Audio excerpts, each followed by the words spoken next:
Okay, today we got an Accord here, and we're going to be doing the boots that go over the power steering rack. Those boots are also known as bellows. And while we're in there, we're also going to be replacing the outer tie rod ends. So come along, check it out. I'll show you how I do it. First thing we'll do, make sure the emergency brake's on. And we'll chock the wheel so it doesn't go anywhere. And we'll go ahead and jack up the vehicle. And on these Accords, if you look under the front right here, we're going to put the jack right here. Just like that, we'll jack the vehicle up.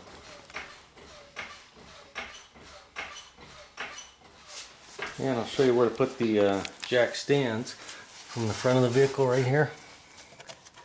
These brackets right there. That's where we're going to put the jack stands.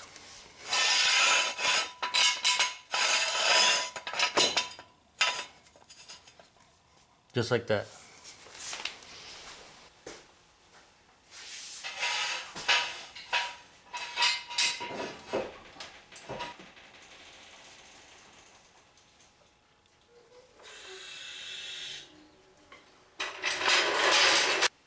And now that we got the vehicle safely up and on jack stands, don't get under a vehicle without jack stands. We'll go ahead and take the wheels off. You just need a 19mm socket. If you don't have an impact like this, you're going to have to break these loose with the vehicle still touching the ground. So raise it up just enough where the vehicle wheels are touching the ground, break them loose, then you can lift it the rest of the way up and then go from where I'm at right now.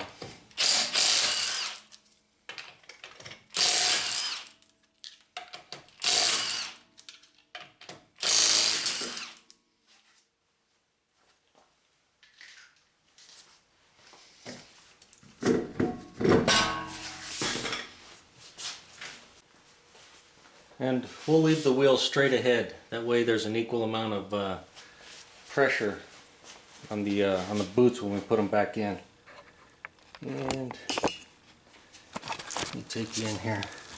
You can see that nasty mess right there. That's why we're replacing the outer tie rods. And then you can see this boot is in a couple pieces. And so we'll go ahead and replace those. And alright, here's a shot of some of the parts you're going to need, but first, coffee.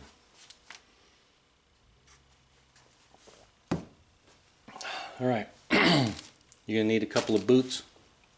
If you're going to do the tie rod ends, you're going to need 2 of those. The bands that go around the boot right here, that's these. And then the rings that go around the end of the boot right there.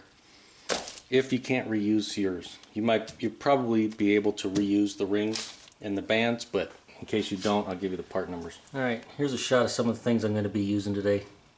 Do this job just to give you an idea what you might need. Alright, first thing we'll do, we'll take and bust this lock nut off right here. So we'll just move that right there, that way we get some leverage. Make sure it's on there. Oh, that one wasn't too bad. Just loosen it up just like that. And then what we're going to do, we're going to count the threads between the end of the lock nut and the end of the threads right there. That way we'll help keep our alignment. So we'll do that right now. And to count the threads, I'll usually just take a small screwdriver like this. Just put it right in the end and just count the end. Or just count the grooves. 1, 2, 3, 4, 5, 6, 6. Alright, so we got 6 on there. We got to remember that when we put our lock nut back on. Alright, now we got to get this cotter pin off. Usually you can just take some side cutters, bend it straight,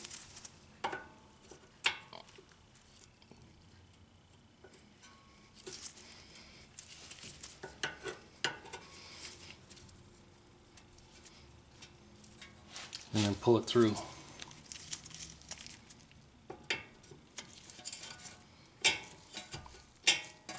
You can use it for leverage, just like that. Alright, using a 17mm socket, we'll go ahead and break this loose. Just like that. And then what I like to do, just out of habit, I'll put that back on, just like that. Now we're going to hit this with a hammer, knock it loose, break this loose from the where it's housed in there.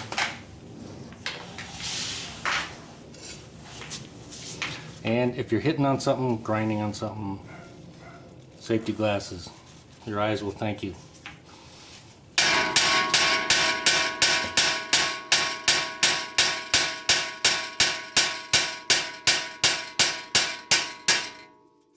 There, loose, just like that. And the reason I left this nut on there is so, just out of habit, just so I don't inadvertently hit it with the hammer, damage the threads. Now I am replacing it, so I could have left it off, but that's just a habit I've gotten into and I still do it.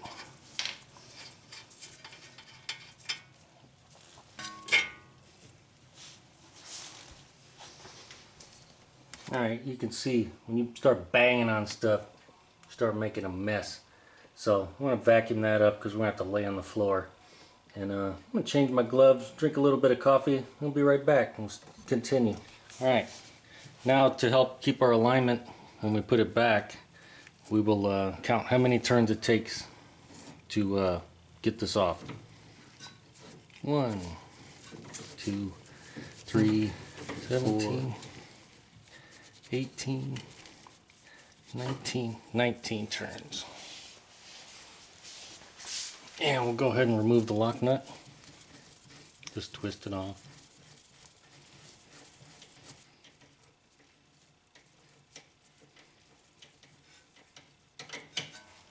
Alright, now we're going to have to go in there and get the rest of this rubber boot off. It's got a band on the inside and it has this little ring clip on the outside. And we'll get those off, get this boot off. Now from underneath the vehicle you can see we have to get that clip off, or ring, and then we have to get this band off right here. And neither one of them are particularly fun, they're not too bad, but you gotta, I usually just try to get a pocket screwdriver in here and get these things opened up. You got this one right here. Oh, this one wants to be difficult, of course, as soon as you film.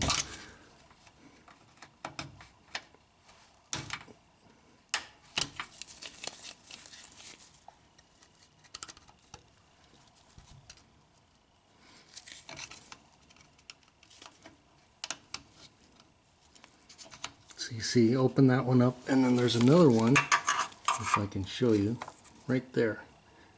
Got to do the same thing right there.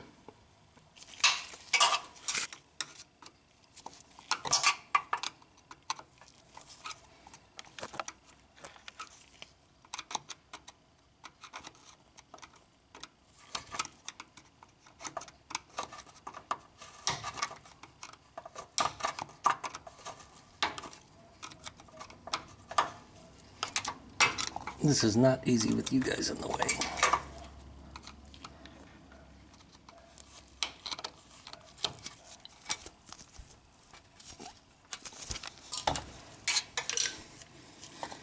A little bit bigger screwdriver.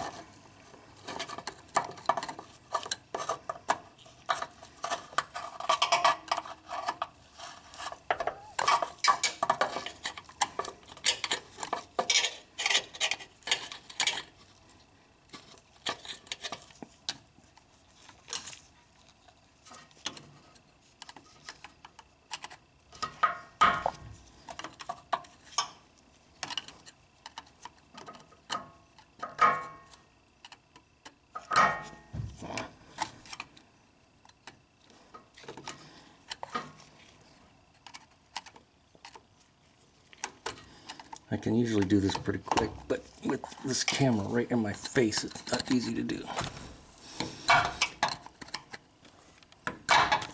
So you just get those out of the way, then you can bring the band down like that, and it'll pop off, just like that.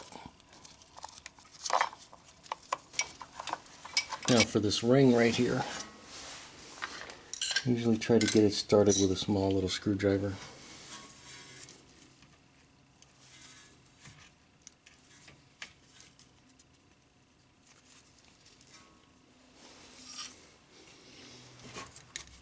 and then grab it with some needle nose and work it out.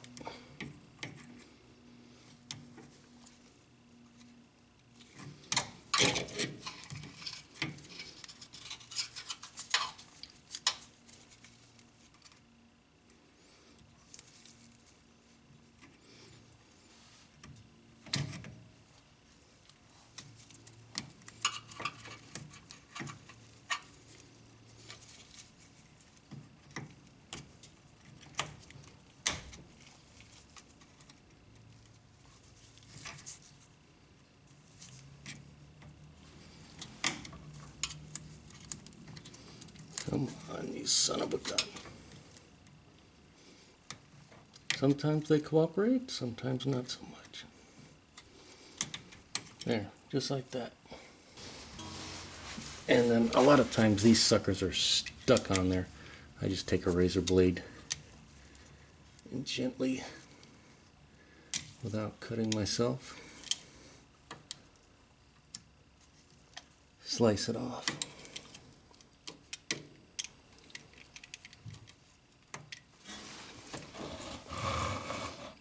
And you should be able to pop the rest of this boot right off.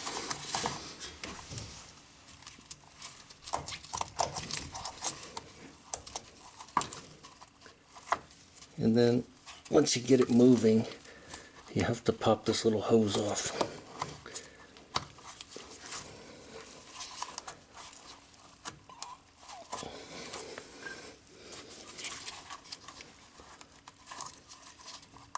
There's a little retaining clip on it, but usually you don't have to mess with it. You can just leave it just like it is. Just pop it off. And then you can take the boot right off. And the whole reason we're doing this is to protect the seal that's in there so that it doesn't leak. There is a little bit of fluid here. Probably power steering fluid. Move it around. This one moves good. If you need to, you can put a little bit of grease behind in the joint there, and that'll help it. Obviously, if you got any rocks, debris, anything like that, depends on how long your boot's been open. Clean all that stuff up, and then we'll go ahead and get the boot on. Alright, we're going to take our boot. It's going to take a little bit of silicone spray. It's right on the inside, just to help it out, help it slide, and that'll help us get it on there. And while I'm thinking of it, you'll notice when you take it off with this little nipple, it's at a 45-degree angle to the right when you're looking at it. And the same thing on the other side, when you're looking at it, it'll be a 45-degree. Actually, it's a 55-degree, but same thing. As long as you get around 45 degrees, that's how the passenger side would go on, just like that. So as long as you're looking at it, you want it to be 55 degrees like that, and it'll line up with the hose in there. And we'll just slide it on. Just push it on the end, over the end there. And you'll feel it pop into the end right there. Right at the end. And then now we just got to go inside and get it over the hump inside. I'm going to do my best to film it, but basically we got to get the boot. We got to get the boot around that ring right there, and then get the get that hose attached to the nipple. I'll try to do my best to record it, but it's hard underneath here and have the camera. I need two hands to do this.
just like that.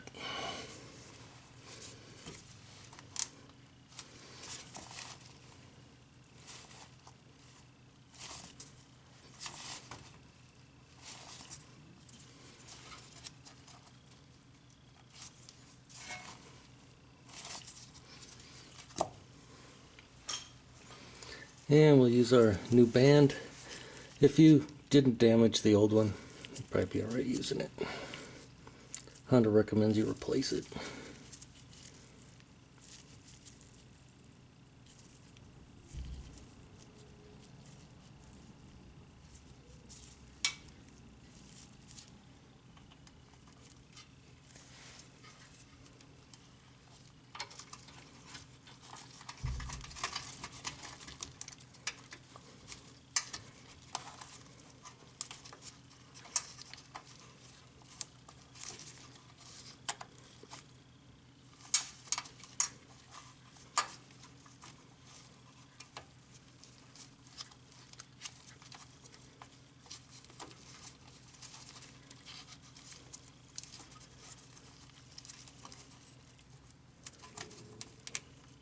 Now these just have a little cam action.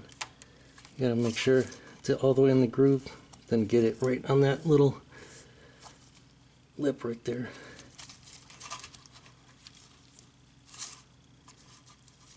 Just cam it over.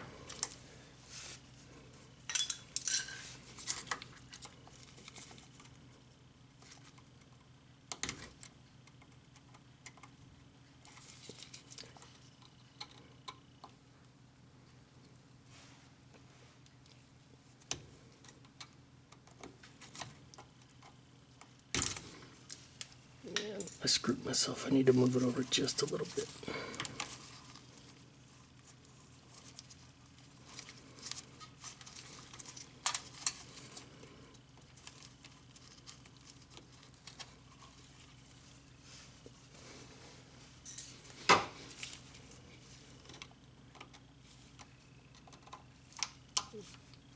And just bend these tabs over.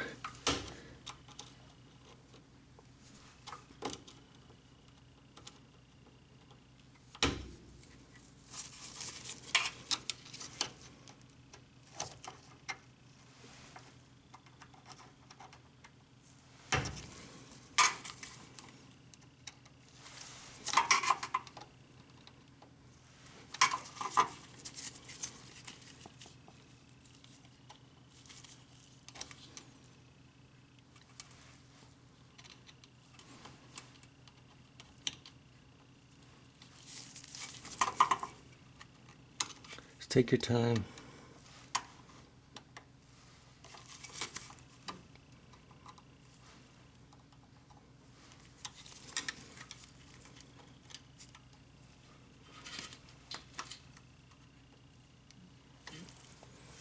Get them all bent over. Usually take a little punch and just tap them flat. You don't have to.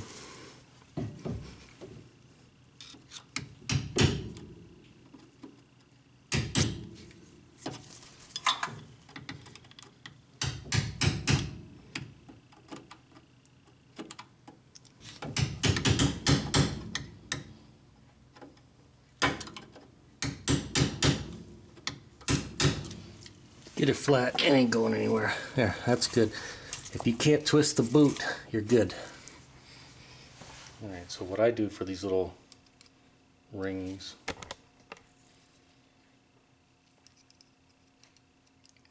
is I put the screwdriver in there and kind of pry it up and work it around right on the first ring there, and then I spin it like that and push.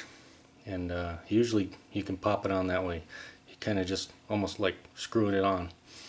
That's the technique I found for these, because these kind of a pain sometimes. Alright, let's see if I can put this on with you guys right in my face. If I can't, then you guys are out of here.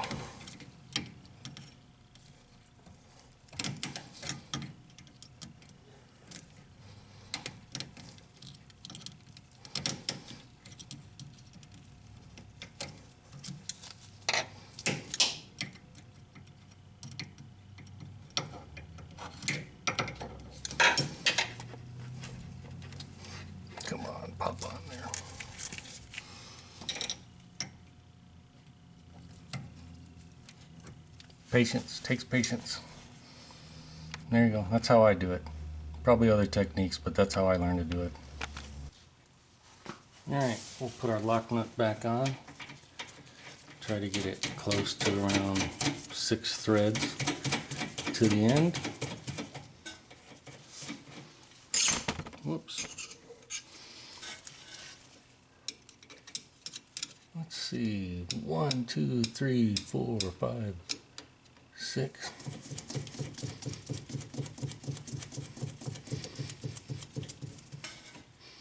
There, that's about 6. And all we're doing is trying to keep the alignment. Alright, we'll take our tie rod in, and if you notice, these things are marked left and right. They're definitely have to be on the correct side. Same thing with these boots. They're actually 2 different boots. You need to make sure you put the correct one on the right side. Alright, let's make sure we go 19. That's what we had, right? 19. 1, 2, 3, 4, 5, 6, 7, 8, 9, 10, 11, 12, 13, 14, 15, 16, 17, 18, 19. And it's right there, right up against the lock nut, so we're good. That means our alignment's close.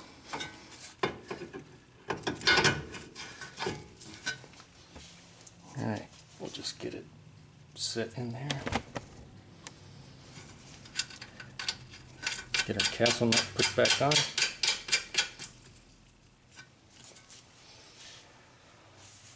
We'll get it torqued down. That's what is it? 29 to 35.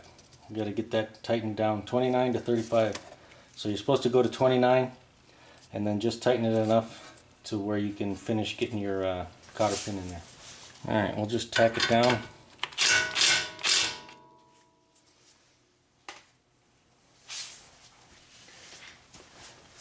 And then we'll go to 29.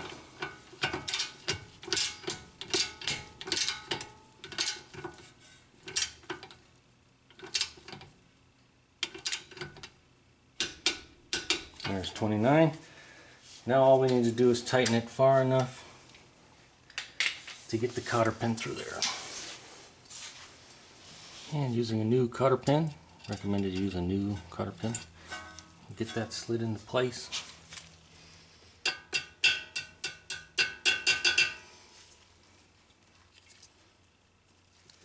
And we'll bend it over, bend it down, cut off the excess.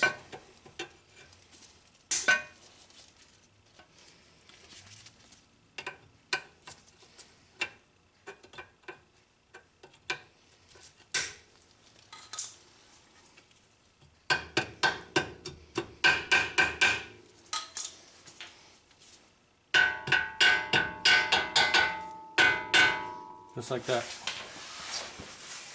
Alright, taking your 19mm wrench, we'll go ahead and get this thing snug.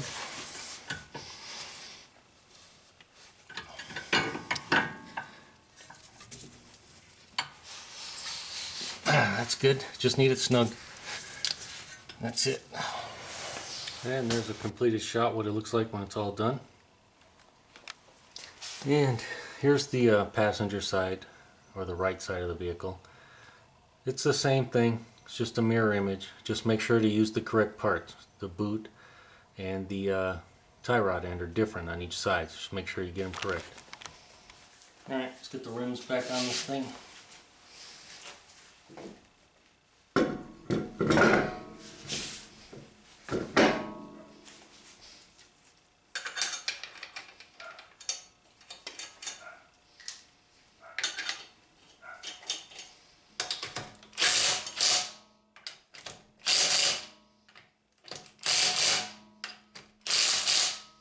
We'll just tack them down and we'll get them to 80 foot-pounds, which is the correct torque.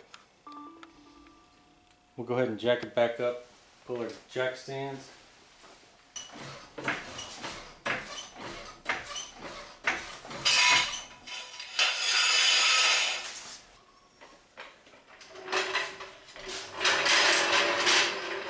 And don't forget, put your tire chalk.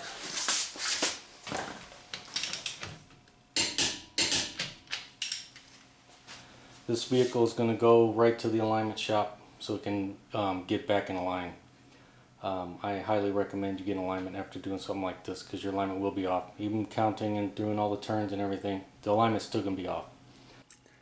I'm not sure how well you could see it in the video, but for these bands, this little piece of metal right here has to catch on that. And so when you bring it around the boot, you bring it around and then put the piece right in there like that and catch it, and then it just has a little cam action where it locks it in place. And then these four tabs right there, those get just bent over. And if you don't damage it, you can reuse these. Honda does recommend that you replace them, but you can reuse them. And if for some reason you have to, like say somebody put the band on upside down and you have no choice, you have to cut it and you don't have a band, you can use a zip tie around these. You just gotta keep an eye on them because they're not going to last that long. And there you go. That's how I do the tie rod ends and the power steering boots on these Honda Accords. And hey, if this video helped you out, make sure to give it a thumbs up. Thanks for watching.